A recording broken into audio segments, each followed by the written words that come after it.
ఇద్దరు కర్ణాటకలో ఎన్నికల కోసం ఓట్ల వేటలో కర్ణాటక రాష్ట్రంలో ఉన్నారు.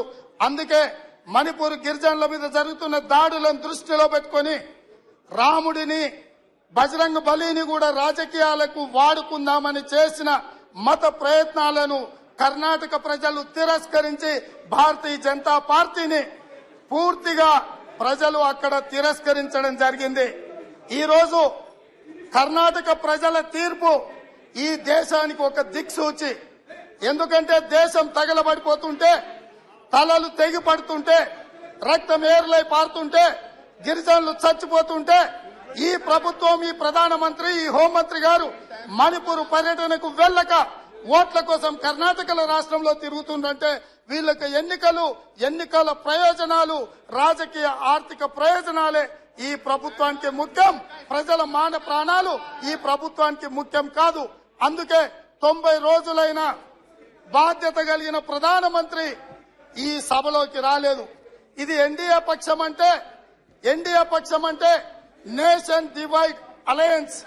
ఈ నేషన్ డివైడ్ అలయన్స్ అనేది రాజకీయ ప్రయోజనం కోసం ఈ రోజు భారతీయ జనతా పార్టీ వినియోగించుకోవాలనుకుంటుంది. అందుకే ఈ నేషన్ డివైడ్ అలయన్స్ ని తిరస్కరించాలని ఈ మంత్రివర్గం మీద అవిశ్వాస తీర్మానాన్ని ప్రవేశపెట్టి ఇండియా టీం ఈ రోజు భారతీయ జనతా పార్టీ ప్రభుత్వాన్ని ఈ సభలో నిలదీస్తుంది. నరేంద్ర మోడీ గారు ఇక్కడికి వచ్చి ఈ సభలో పాల్గొని సభ్యులందరి యొక్క ఆవేదన విని మణిపూర్ ప్రజల యొక్క దుఃఖాన్ని తగ్గించే ప్రయత్నం చేస్తుంటే వారి గౌరవం పెరిగేది. కానీ వారికి ఆ ప్రజల పట్ల, ఈ దేశం పట్ల, ఈ జాతుల పట్ల భక్తి లేదు, గౌరవం లేదు. కేవలం ఎన్నికల ప్రయోజనాలే వారి దృష్టిలో ఉన్నాయి. కాబట్టి ఈ రోజు అంతర్జాతీయ ఆదివాసీ దినోత్సవం అయినా ఈ సభలోకి రాకుండా వారు తిరస్కరణ విధానాన్ని ఈ రోజు అవలంబించారు అధ్యక్ష. అందుకే అధ్యక్ష, నేను మిమ్మల్ని రిక్వెస్ట్ చేస్తున్నా, 140 కోట్ల ప్రజల నుంచి మీరు ఆదేశాలు ఇవ్వండి. ప్రధానమంత్రి గారిని ఆదేశించి ఈ సభలో వచ్చి ప్రధానమంత్రి ఇక్కడ కుర్చీలో కూర్చొని బాధ్యతను నిర్వహించి మణిపూర్ ప్రజలకు విశ్వాసాన్ని, నమ్మకంను కల్పించడానికి మీరు ప్రయత్నం చేయండి అని చెప్పి స్పీకర్ గా మిమ్మల్ని నేను అడుగుతున్నా. మీకు అధికారం ఉంది, సర్వ అధికారులు ఈ సభలో మీరు ప్రధానమంత్రిని ఆశీర్వదించండి, ఈ సభలోకి వచ్చి పాల్గొనమని. అదేవిధంగా అధ్యక్ష, నేను రెగ్యులర్ గా హైదరాబాద్ నుంచి వస్తుంటా అధ్యక్ష. అప్పుడప్పుడు విమానం ఆలస్యమైనప్పుడు పుస్తకాల షాప్లకు వెళ్తా. చూస్తూ యథాలాపంగా అక్కడ బుక్ స్టోర్స్ లో ఒక మాట అడిగిన, ప్రపంచంలోనే అత్యధికంగా అబద్దాలు ఉన్న పుస్తకాలు ఏమన్నా ఉన్నాయా, ఒక పుస్తకం ఉంటే ఇవ్వు అని.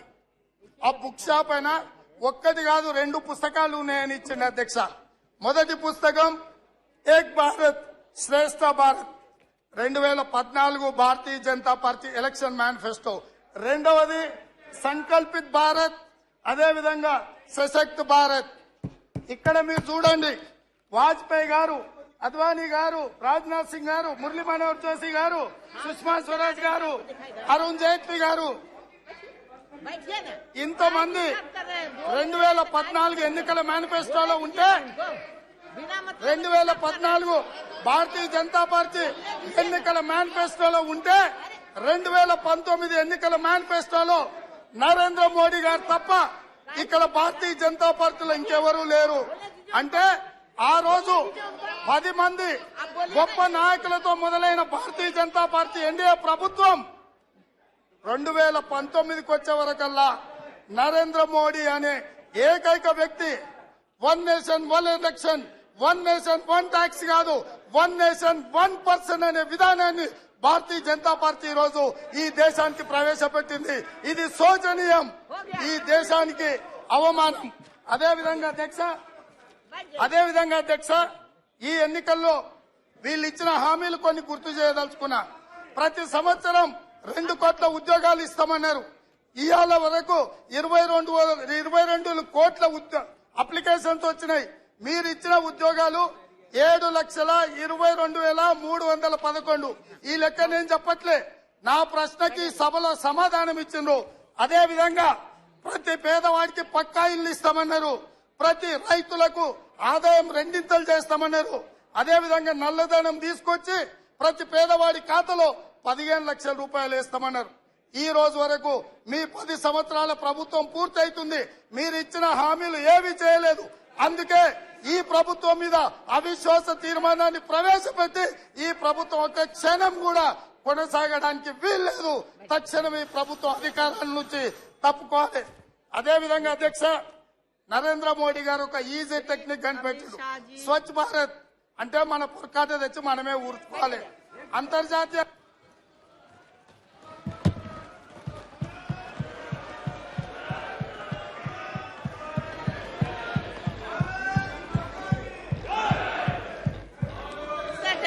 पूरा टाइम दिए, हम पूरा टाइम दिए बैठे.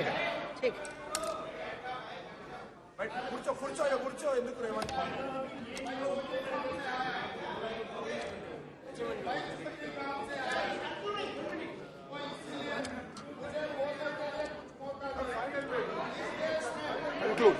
इस देश में लिक्कर पार्टी निक्कर पार्टी एक हो गए, तेलंगाना को लूटने में लग गए. लिक्कर पार्टी वो निक्कर पार्टी है, ये दोनों मिलके तेलंगाना को लूटने में लग गए. इसीलिए आज के तारीख में ये दोनों के खिलाफ हम ये अविश्वास तीर्मान ये सभा में लगाए. तेलंगाना को जो आश्वासन दिए वो आश्वासन पूरे नहीं किए. इसीलिए आप क्यों हो रहे हो? तो वही खुद ही कह रहे हैं ना, हम एक हो गए तो आप क्यों परेशान हो रहे हो? चलो बैठो.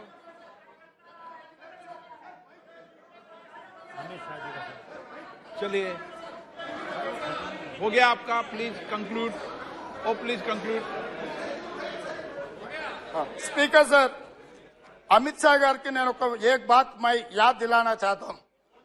डॉक्टर केशवराव बलिराम हेगडेवर, he belongs to Telangana, Kandakurti, Nizamabad district, Telangana state, who has started RSS in 1925. ये तेलंगाना से जो सर वो नागपुर के नहीं है, निजामाबाद कंदकुर्ती तेलंगाना के है. मगर तेलंगाना के ऊपर आप गुस्सा मत दिखा सकते, क्योंकि 1984 में माननीय गृह मंत्री जी,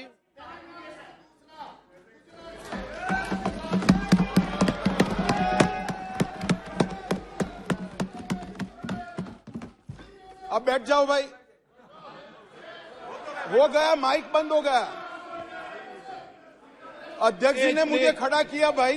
प्लीज माननीय सदस्य बैठ जाइए. आपको पर्याप्त समय पर्याप्त मौका दिया है. माननीय अध्यक्ष जी, आज विपक्ष के सदस्य श्री गौरव गोगाई जो अविश्वास प्रस्ताव लेकर सदन में उपस्थित हुए थे, इस पर मैं मेरे विचार व्यक्त करने के लिए खड़ा हुआ हूं. माननीय अध्यक्ष जी, भारतीय संविधान के अनुच्छेद 75 में कहा गया है कि मंत्रिपरिषद लोकसभा के प्रति जवाबदेह. इसलिए इसी अनुच्छेद 75 को प्रतिबंधित करने के लिए लोकसभा के नियम 198(1) से 198(5) तक मंत्रिपरिषद में अविश्वास का प्रस्ताव रखने की प्रक्रिया नियत की गई. माननीय अध्यक्ष जी, जब से आजाद हुए तब से 27 अविश्वास प्रस्ताव और 11 विश्वास प्रस्ताव इस सदन में प्रस्तुत हुए. कई बार सरकारों का बहुमत जाने की स्थिति में सदन के विपक्ष के सदस्य अविश्वास प्रस्ताव लेकर आते हैं. कई बार बड़े जन आंदोलन के समय प्रजा की भावना को प्रतिबिंबित करने के लिए अविश्वास के प्रस्ताव लेकर आते हैं. एक अविश्वास का प्रस्ताव ऐसा है जिसमें प्रधानमंत्री और मंत्रिमंडल के प्रति न जनता को अविश्वास है, न सदन को अविश्वास है, और ये विश्वास प्रस्ताव लेकर आए. माननीय अध्यक्ष जी, इसका उद्देश्य क्या है? इसका उद्देश्य जनता में भ्रांति खड़ी करने का उद्देश्य. मैं उनको इतना ही कहना चाहता हूं कि भाई अविश्वास प्रस्ताव जब आप लेकर आते हो तो इस पर जो चर्चा होती है वो चर्चा में सरकार के विरोध में कुछ मुद्दे तो रख देते हैं। मैंने पूरे भाषण ध्यान से सुने और पूरे भाषण ध्यान से सुनने के बाद मैं निश्चित रूप से निर्णय पर पहुंचा हूं, ये अविश्वास प्रस्ताव केवल और केवल भ्रांति खड़ा करने के लिए लाया गया है, ये प्रजा की इच्छाओं का प्रतिबिंब नहीं। अल्पमत का तो सवाल ही नहीं है।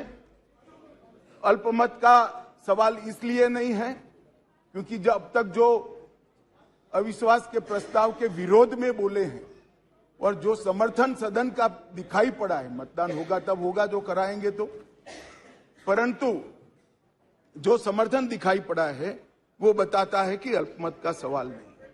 और जनता में भी विश्वास है मान्यवर, जनता में विश्वास इसलिए है कि देश के 60 करोड़ गरीबों को उनके जीवन में नई आशा का संचार अगर कोई एक प्रधानमंत्री और एक सरकार ने किया है तो नरेंद्र मोदी सरकार।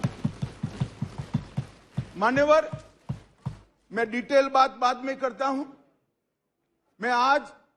मैं भी देश भर में घूमता हूं, जनता के बीच में जाता हूं। मैंने जनता के साथ कई जगह से संवाद किया है, कहीं पर भी अविश्वास की आछी पतली झलक भी नहीं दिखाई पड़ती। मैं बताता हूं दादा, बंगाल का भी बताता हूं। मान्यवर,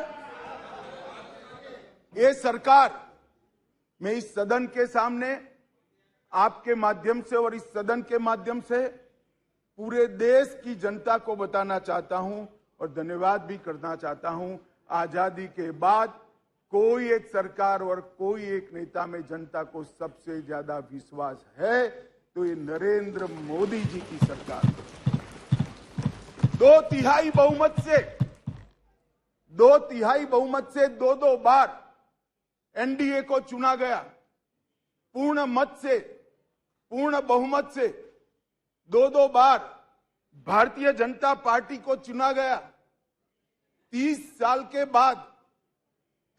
के बाद पहली बार पूर्ण बहुमत की स्थिर सरकार देने का काम ये देश की जनता ने लगातार 2 बार किया। और प्रधानमंत्री मान्यवर, ये प्रधानमंत्री ऐसे हैं जो आजादी के बाद देश में सबसे लोकप्रिय प्रधानमंत्री कोई है तो नरेंद्र मोदी। और ये मैं नहीं कहता, दुनिया भर के कई सर्वेक्षण कहते आजादी के बाद सबसे ज्यादा एक भी छुट्टी लिए बगैर 24 घंटे में से 17 घंटे काम करने वाला कोई प्रधानमंत्री है तो नरेंद्र मोदी।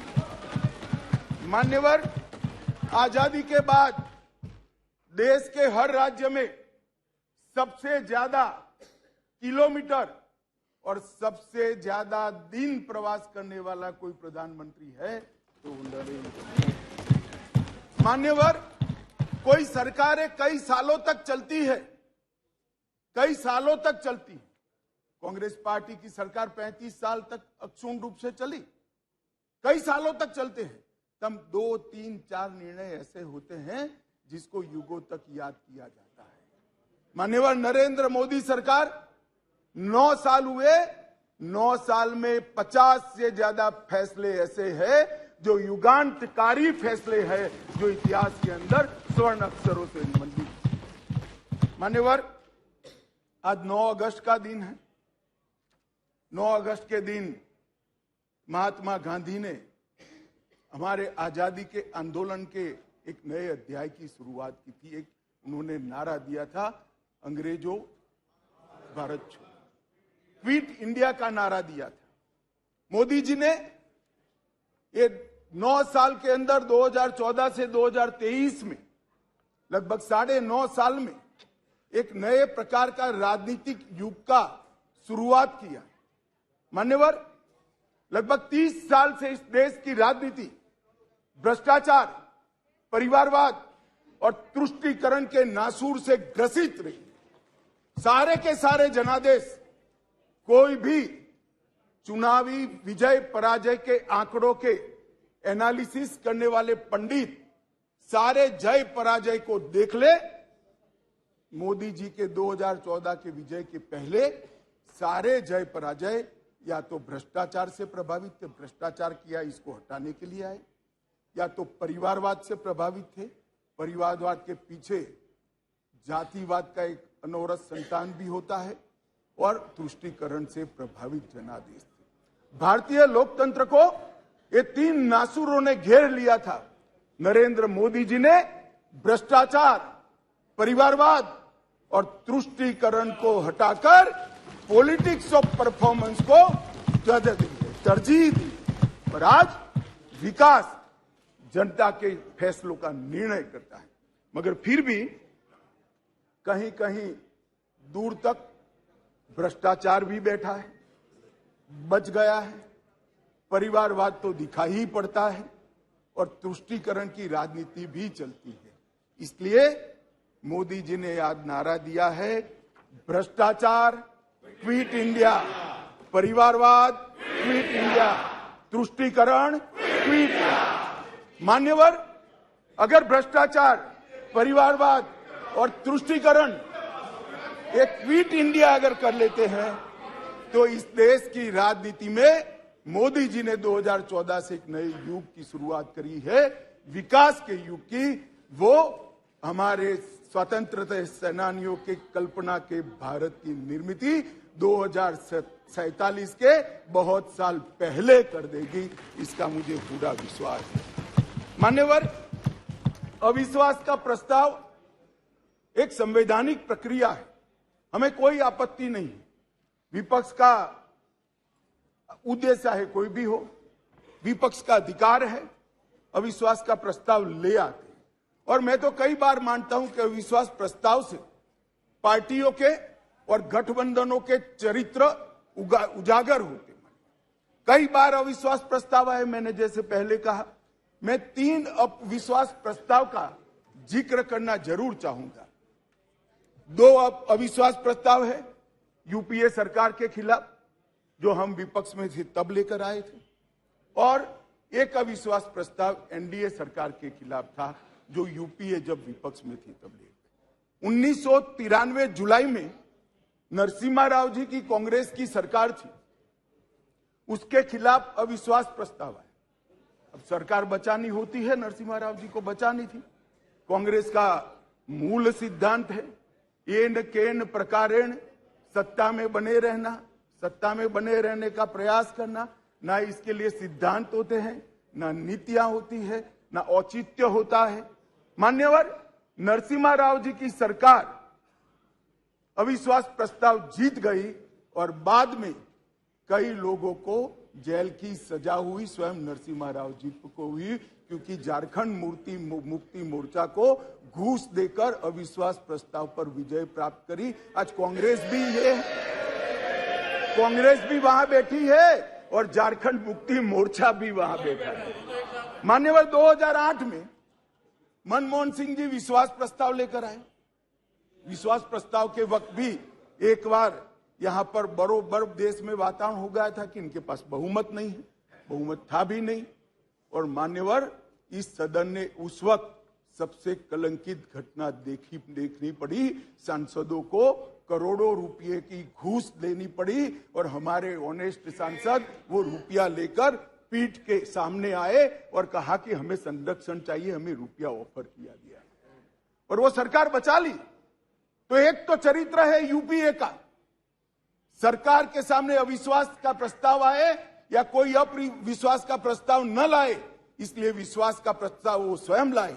इसमें से बचने के लिए सारे सिद्धांत, सारा चरित्र, सारे लोकसभा के नियम कानून, हमारी परंपराएं, इसको त्याग कर येन केन प्रकारेण सत्ता को संभालना और सत्ता पर काबिज रहना। इसके सामने मान्यवर दूसरा एक उदाहरण है। 1999 में अटल जी की सरकार थी और अविश्वास प्रस्ताव आया। मान्यवर, ये जो कांग्रेस ने किया, वो हम कर सकते थे, क्योंकि 93 में नरसिम्हा राव जी ने देश के सार्वजनिक जीवन को एक एग्जाम्पल पूरा कर दिया था कि सरकार ऐसे भी बचाई जा सकती है, करोड़ों रुपया देकर भी बचाई जा सकती है। हम भी कर सकते हैं, मगर हमने नहीं किया। हमने नहीं किया।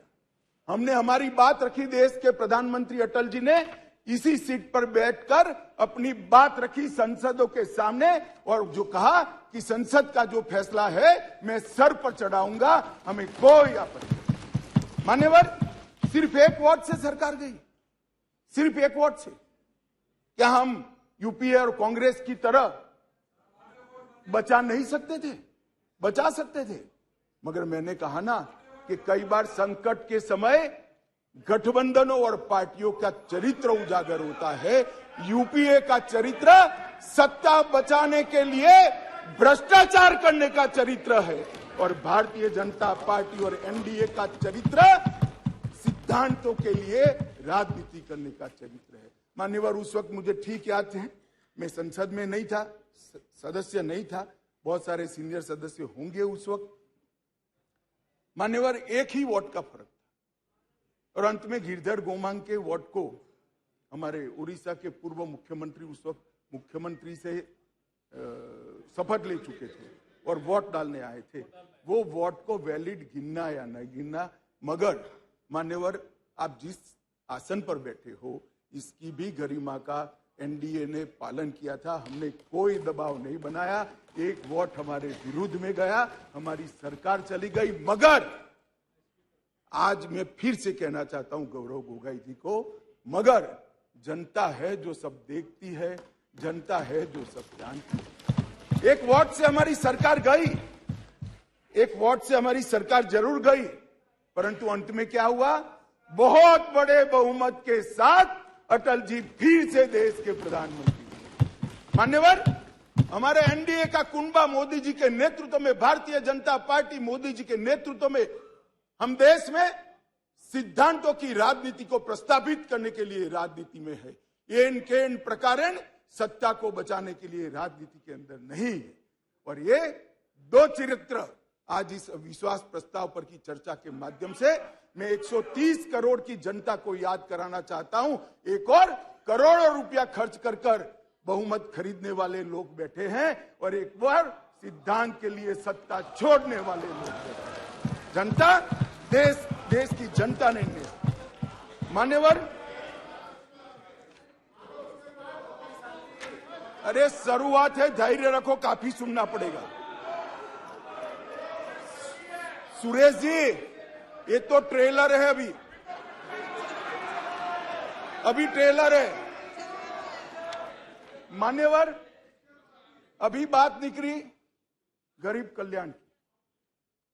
हमारी साथी मंत्री अनुप्रिया जी गरीब कल्याण के सारी बातें बता रही। मान्यवर, गरीबी हटाओ का नारा दिया, सालों तक गरीबी हटाओ के नारे के आधार पर देश की भोली भाली गरीब जनता का विश्वास प्राप्त किया, और वोट लेते रहे, जीतते रहे, गरीबी जस की तस रह गई। नरेंद्र मोदी जी ने कोई बड़े बड़े वादे नहीं, परंतु नरेंद्र मोदी जी के जहन में गरीबी का डंक भी था, दंश भी था, क्योंकि वो स्वयं गरीब के घर से आकर इस सबसे बड़ी पंचायत में आए थे। इन्होंने गरीब कल्याण के लिए मान्यवर,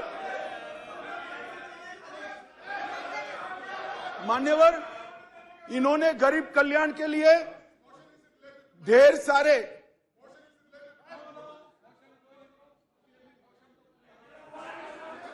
मान्यवर सुरेश जी इतने सीनियर मेंबर है,